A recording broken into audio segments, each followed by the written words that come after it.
আমি এই ৬ মাসের মধ্যে আমার যে আশা আকাঙ্ক্ষা ছিল আমার এখন গুড়ে বালি।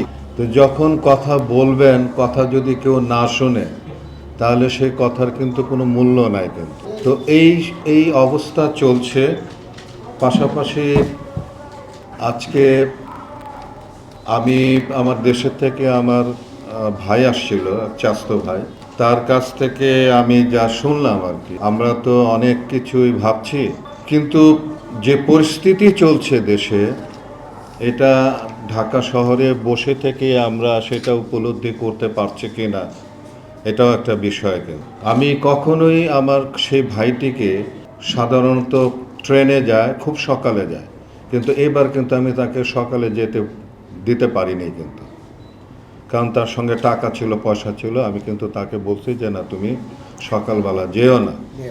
এবং আমার সত্যি কথা, আমার ভয় লাগছিল যে কারণের জন্যে, কারণ এই কিছুদিন আমি যা দেখছি আর কি, রাজনৈতিক যে আপনার আইন শৃঙ্খলা পরিস্থিতি যে জায়গায় গিয়েছে, সেই জায়গায় কিন্তু আমার এই ভাইটিকে আমি কিন্তু সকালবেলা যেতে দিতে পারিনি।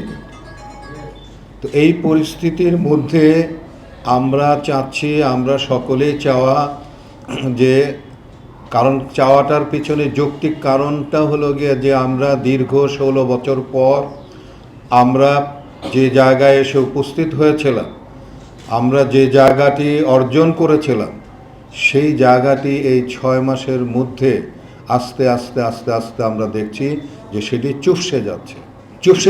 কোন জায়গাটায় কাজ হচ্ছে আপনারা আমাকে একটু বলেন তো, যে হ্যাঁ ওই জায়গাটার মধ্যে কাজ হচ্ছে। কোনো জায়গার মধ্যে কিন্তু সঠিকভাবে কিন্তু কোনো কাজ হচ্ছে না। মূল যে বিষয়টি সেটি ছিল যে আমাদের আইন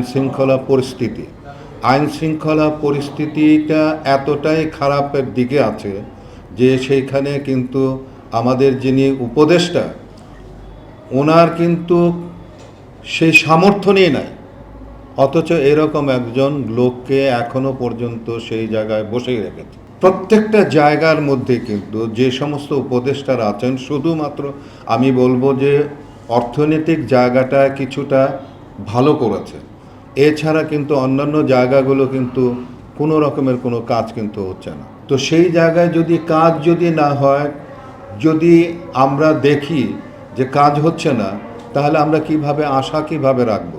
আমি এই 6 মাসের মধ্যে আমার যে আশা আকাঙ্ক্ষা ছিল, সেই আশা আকাঙ্ক্ষা আমার এখন গুড়ে বালি, যেটাকে বলা হয় গুড়ে বালি হয়ে গেছে। তো সেই আশা আকাঙ্ক্ষা কিন্তু আমাদের কিন্তু আস্তে আস্তে আস্তে আস্তে আমাদের কিন্তু নষ্ট হয়ে যাচ্ছে। আশা ছিল যে এই দেশে একটা সুন্দর নির্বাচন হবে, যে নির্বাচনের মাধ্যমে যারা এতদিন পর্যন্ত ফ্যাসিস্ট হিসাবে যারা এই দেশ পরিচালনা করেছে, তাদের দূর হওয়ার পরে দিয়ে একটা সুন্দর সুষ্ঠু নির্বাচন হবে, এবং নির্বাচনের মাধ্যমে একটি রাষ্ট্র কাঠামো গড়ে উঠবে এবং সেখানে অনেকগুলো সংস্কার হবে।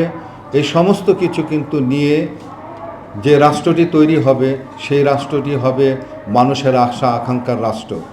কিন্তু সেই আশা আকাঙ্ক্ষার রাষ্ট্র কিন্তু আমি দেখছি না। কিন্তু আমার এই 6 মাসের মধ্যে কিন্তু আমি যা দেখলাম, সেটি কিন্তু আমাদের আশা আকাঙ্ক্ষা কিন্তু পূরণ হওয়ার মতো কোনো বিষয় কিন্তু আমি দেখতে পাচ্ছি না।